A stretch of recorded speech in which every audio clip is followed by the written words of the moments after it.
we are discussing about the subject 11th accountancy and chapter accounting equation. ये हम chapter करेंगे। मैंने आपको बताया था कि accounting equation says that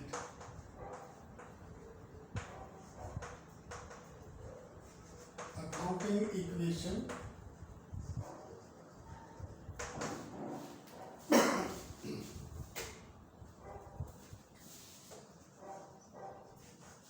says that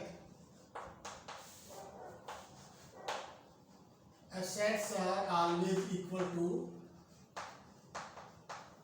capital plus liabilities.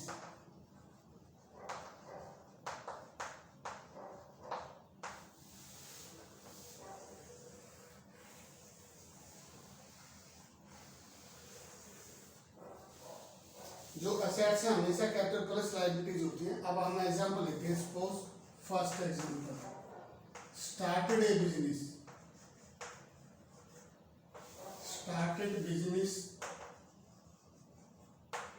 with cash rupees 1 lakh.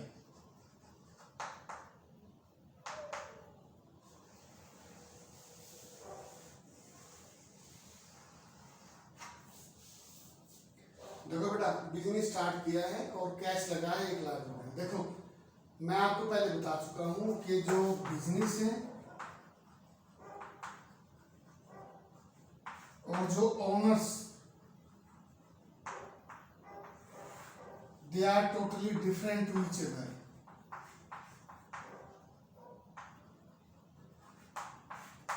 ये दोनों अलग होते हैं। हमें है ना बिजनेस को देख के एंट्री करनी है।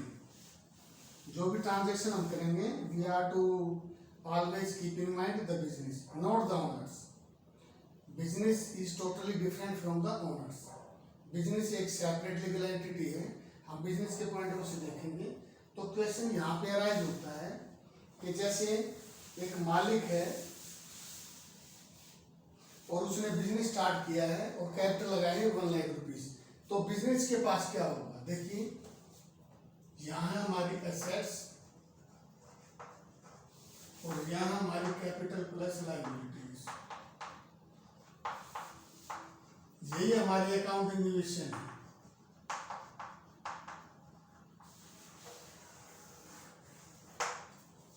अगर बिजनेस स्टार्ट करेंगे और मालिक ने कैश लगाया है तो एसेट्स में तो कैश इंक्रीज होगा ₹1 लाख, और इधर कैपिटल साइड में कैपिटल इंक्रीज होगा ₹1 लाख। लायबिलिटीज होंगी नील, दे विल बी 0। अगर हम फर्स्ट ट्रांजैक्शन करेंगे तो हमारी न्यू इक्वेशन आएगी।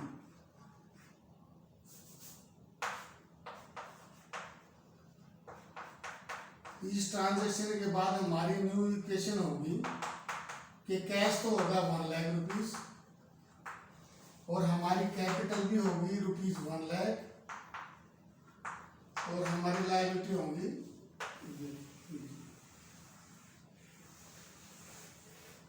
तो देखिए assets 1 lakh, capital plus liability 1 lakh equal होगा। अगर हम ट्रांजैक्शन करते हैं सेकंड, इसके बाद अगर हम परचेज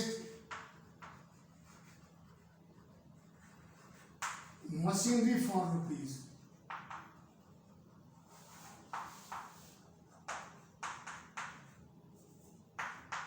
₹50,000 फॉर कैश,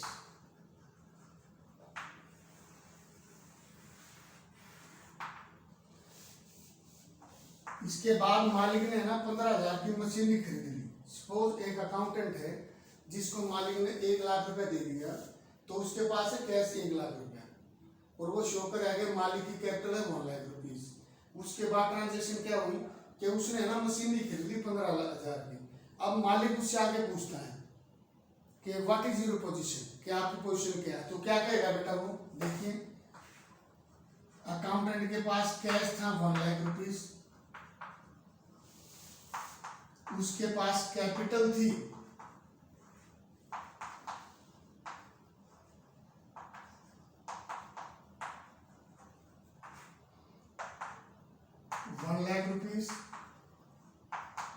और ये था नो चेंज।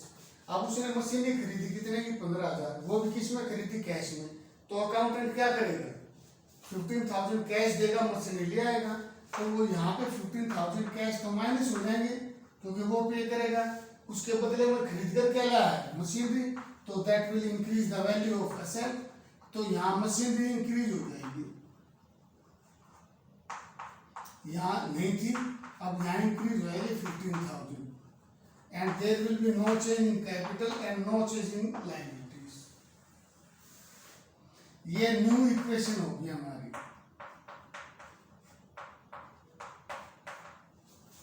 अगर मालिक पूछेगा अकाउंटेंट से तो अकाउंटेंट कहेगा सर कैश तो हमारे पास है 85,000, वाई क्योंकि हमने 15,000 की मशीनरी खरीद ली और हमारे पास मशीनरी है 15,000 और जो कैपिटल आपने दी थी वो है 1 लाख, लायबिलिटी हमारी है नहीं।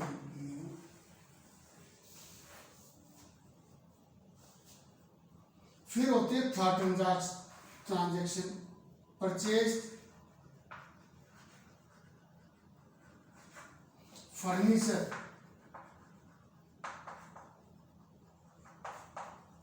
4 रुपीज 10,000 4 कैश।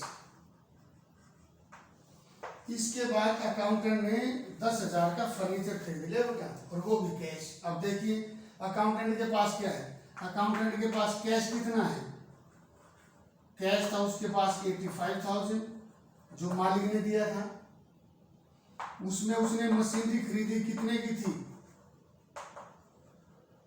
मशीनरी उसने परचेज की थी 15,000। यहाँ पे कैपिटल मालिक ने कितना लगाया था, वो था ₹1 लाख। लाइबिलिटी बाहर से लोन जो लिया था, the outside liabilities they will be 0। अब क्वेश्चन राइज होता है जी,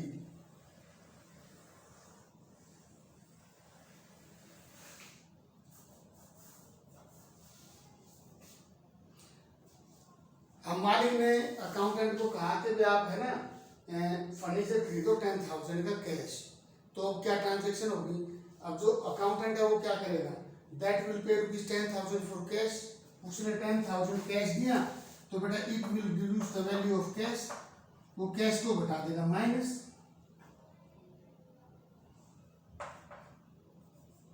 value of machinery will be 0 और वो उसके बदले में क्या खरीदेगा फर्नीचर, फर्नीचर खरीदेगा तो फर्नीचर इंक्रीज हो जाएगा ना यहाँ पे।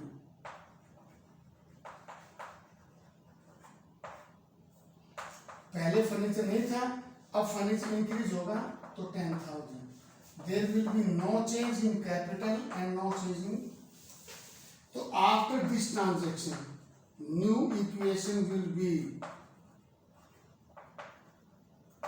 अब मालिक पूछता है अकाउंटेंट से कि तुम्हारे पास क्या पोजीशन है, तो अकाउंटेंट कहेगा सर 85,000 कैश थे, 10 मैंने फर्नीचर के लिए दे दिया, तो बैलेंसिंग रिमेन है हमारा 75,000, मशीनरी हमारे पास है 15,000,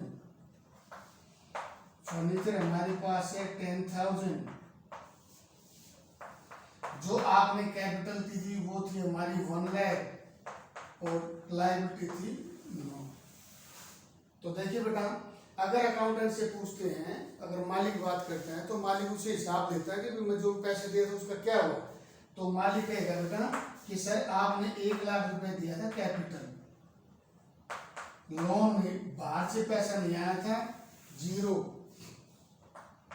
और आपका 1 लाख का हिसाब क्या है कि आपकी जो हमारी कैश है वो है 75,000, मशीनरी है 15,000